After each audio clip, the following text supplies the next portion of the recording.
We were always here.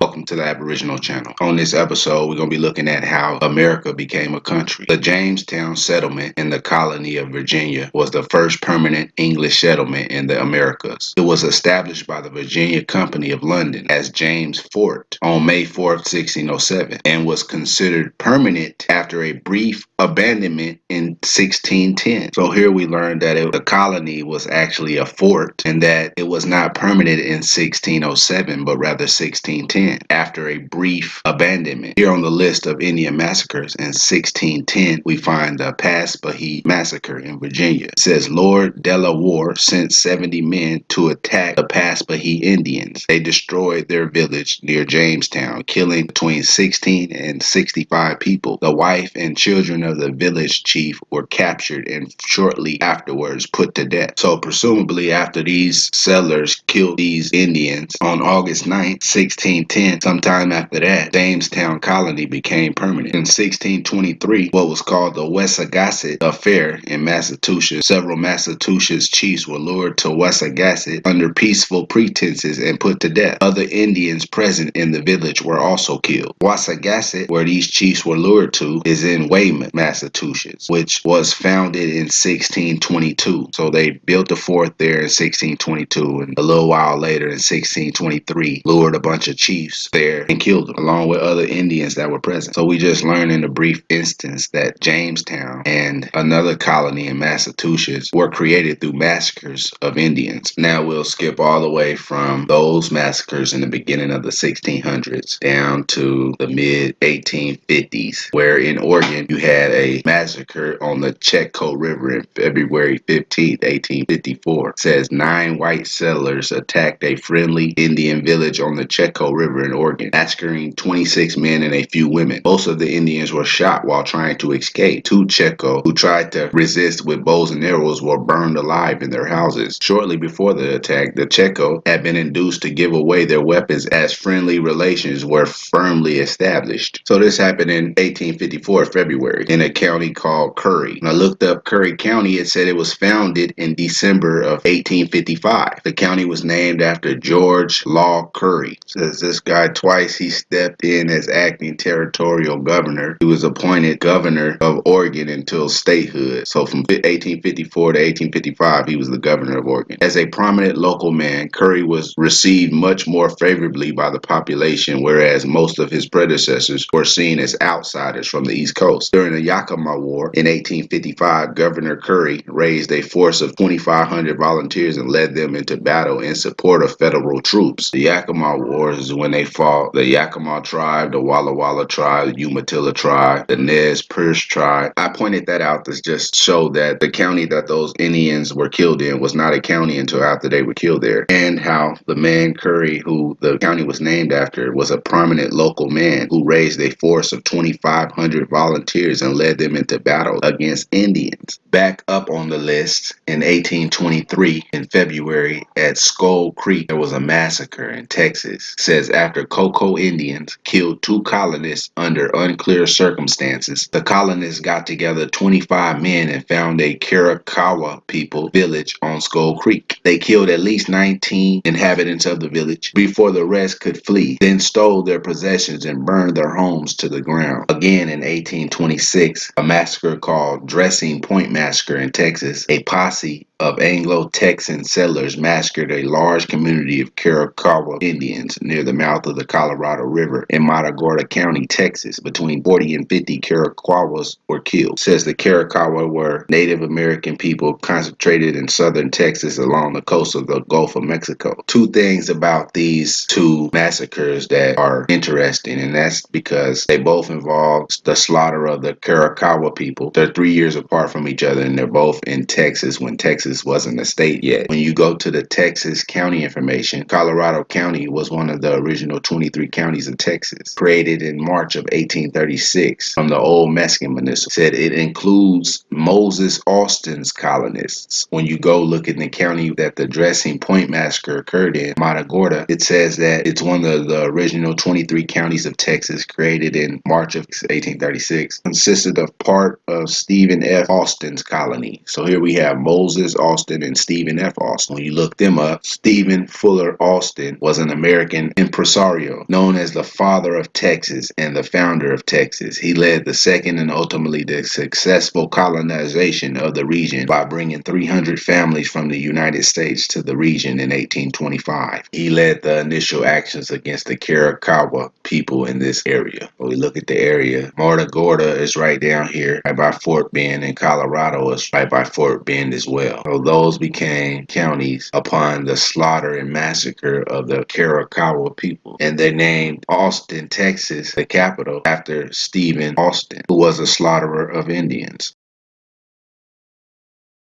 Through the history books, which has all been a lie. So therefore, if it's a lie, then what's the truth? If it's a lie, then what's the truth?